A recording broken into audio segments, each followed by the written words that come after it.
The military machine of the Assyrians was perhaps the most dangerous and formidable fighting force of the Bronze and Iron Ages due to its ability to mobilize hundreds of thousands of people within a region.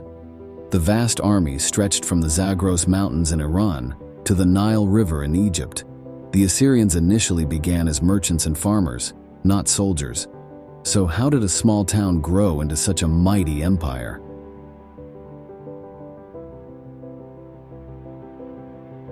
The small city of Ashur, initially a humble settlement with small temples dedicated to the god Ashur, was built on top of a small cliff overlooking the Tigris River.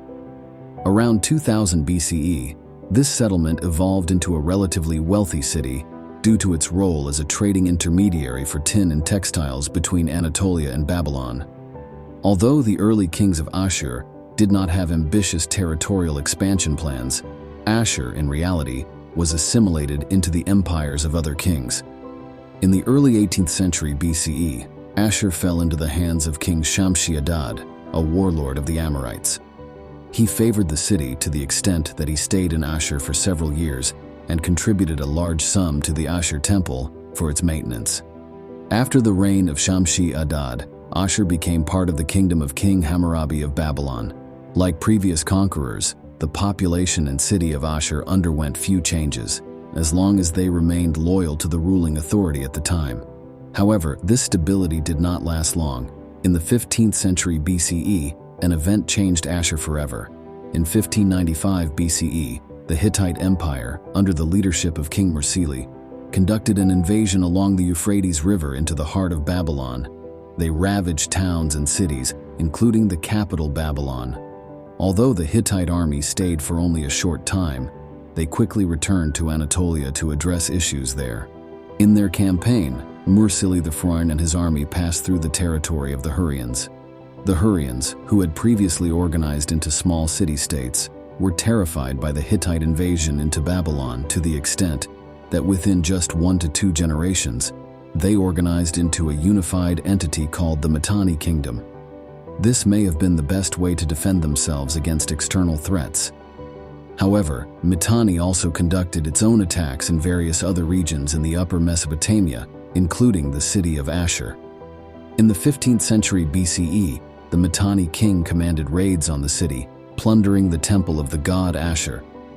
He took away the temple's doors made of gold and silver before departing. This was a humiliation and affront to the divine and the Assyrian people.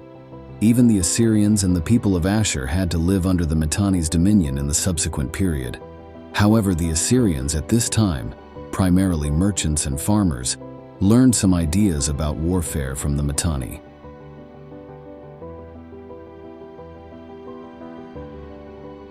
During the early period of the Assyrian Empire, records of warfare are scarce. In fact, the armed force of Assyria during this time was essentially a militia equipped with heavy weapons, along with fortified city walls. They functioned as a city guard, protecting the city, temples, and inhabitants from attacks by hostile tribes attempting to raid the city. When Ashur first became part of the empire under Shamshi-Adad in the early 18th century BCE, men in the city began to enlist, although there are no specific Assyrian texts recording this. However, documents from the city of Mari, another city on the western bank of the Euphrates River from Ashur, mention the recruitment of infantry soldiers from cities like Ashur to join Shamshi-Adad's campaign. While amassing a large military force, these individuals still possessed basic military skills, knowing how to use bows, arrows, spears, and implements for hunting and farming. They were equipped with copper axes, spears, and short swords, and later organized into units ranging from 10 to 100 individuals to be assembled into thousands of soldiers when needed. From around 1700 to 1400 BCE, information about Assyrian warfare during this period is scarce. However, in the later stage after 1400 BCE, we have more information. After the Mitanni state collapsed under pressure from the Hittites, Assyria gained independence. The texts from this period mention deeper military training, better equipped armor, and allocation of more resources to the military. Furthermore, Assyria learned and adapted their fighting style to suit their opponents.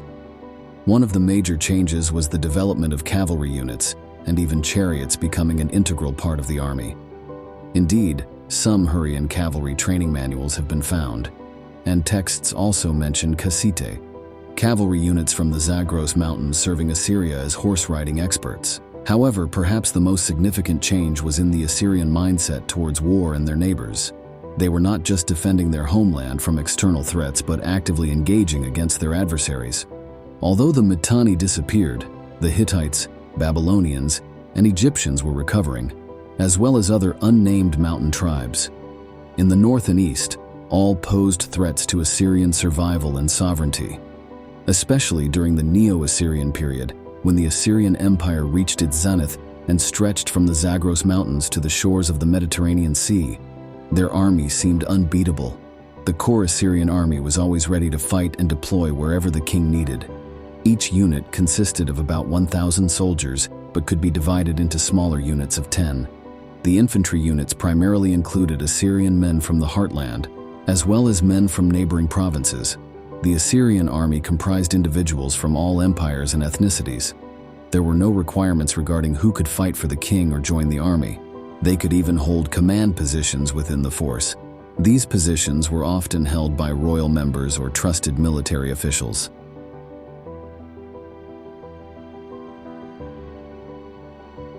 The Assyrian army is known as one of the most formidable military forces in the ancient world, with exceptional organization and ruthless tactics. Under the leadership of their kings, the Assyrians built a powerful empire centered in what is now Iraq, reaching its peak of power in the 8th and 7th centuries BCE. Brutal strategies such as massacres or mass deportations of conquered city populations became common measures to suppress resistance. By the mid-8th century BCE, the Assyrian army had developed on a massive scale, far surpassing other forces in the region. For instance, during the reign of King Shalmaneser III, the Assyrian army numbered up to 120,000 soldiers, while the world population was only about 50 million.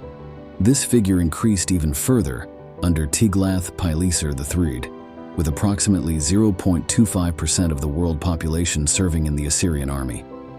Assyria readily recruited skilled warriors from Aramaean tribes or talented archers from Elam to bolster their ranks.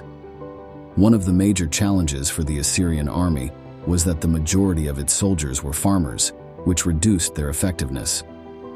During the harvest season, these farmer units had to return home to tend to their fields, as failure to do so posed a threat of famine to the population. Mobilizing these large farmer units onto the battlefield was a challenge and took a considerable amount of time. It took months to gather sufficient troops and then another month or two to advance into the combat zone. However, Tiglath-Pileser III implemented reforms to transform his army into a more agile force, including armored infantry, cavalry, and siege engines. Assyria was the first empire to employ such heavy weaponry in warfare, and the fighting prowess of this army could be compared to the Roman legions of later centuries. A notable aspect of the Assyrian army was its flexibility in advancement and promotion. As long as they remained loyal to the king, warriors could quickly rise through the ranks. The forces were divided into 3 main groups: light infantry, medium infantry, and heavy infantry. The light infantry could be spear or bowmen, and in Assyrian art, they were often depicted wearing headbands and going barefoot. The medium infantry in the Assyrian army was considered the largest group and played a crucial role in the armed forces structure. They were equipped with weapons similar to light infantry, but notably wore pointed bronze helmets and sometimes thin armor. However, the most feared group was the heavy infantry, comprising various ranks including not only archers and spear throwers, but also slingers. These were the frontline troops, trained to fight in close formation in fierce battles. They were equipped with scale armor and adorned helmets with intricate decorations, along with spears and shields. The elite heavy infantry of Assyria were often the first to charge into battle to breach city gates with siege engines or scale walls to pave the way for the forces behind. During the Neo-Assyrian period, cavalry became an indispensable part of the armed forces. Horses were typically smaller by modern standards and were often bred in the mountainous and steppe regions in the northern and central parts of Assyria. or sometimes acquired from neighboring tribes like the Urartians and Medes. All horseback warriors were equipped with swords and were typically divided into two distinct groups akin to infantry, melee and ranged. In the cavalry force, many were not of Assyrian origin, but could come from various Urartian and Median tribes, where the best horses were found. At the height of the Assyrian Empire under King Ashurbanipal, around 645 BCE, cavalry units were equipped with the finest armor and protection. Their war horses often wore armor over their necks and bodies, with the horse's forehead protected by bronze or ivory. Chariots also played a crucial role in the Assyrian forces, with the charioteers' crew comprising some high-ranking officials, such as nobles or the king. Those riding in chariots would engage in combat as archers, with a quiver containing about 50 arrows. They were protected by the charioteer and two shield-bearers. Chariots also supported infantry by pursuing fleeing enemies. In addition to combat units, there were several non-combatant forces crucial to the success of campaigns, such as spies and interpreters. Physicians, quartermasters, diviners, scouts, and guides also often accompanied the army, although they did not directly engage in battles outside Assyrian territory.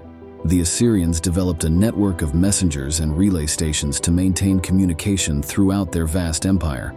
This allowed them to coordinate their armies effectively and respond rapidly to any threats, regardless of their military strength. As the Assyrian Empire finally collapsed in the 7th century BCE due to various factors such as internal conflicts, external pressures from other empires, and uprisings, the Assyrian army left a lasting legacy in military history. This was not only due to the tactical innovations they employed, but also because of the ruthless approach to warfare they carried out. What do you think about the formidable fighting force of Assyria? Let me hear your thoughts in the comments section, and don't forget to hit the subscribe button to continue exploring ancient history with us. Thank you for listening attentively.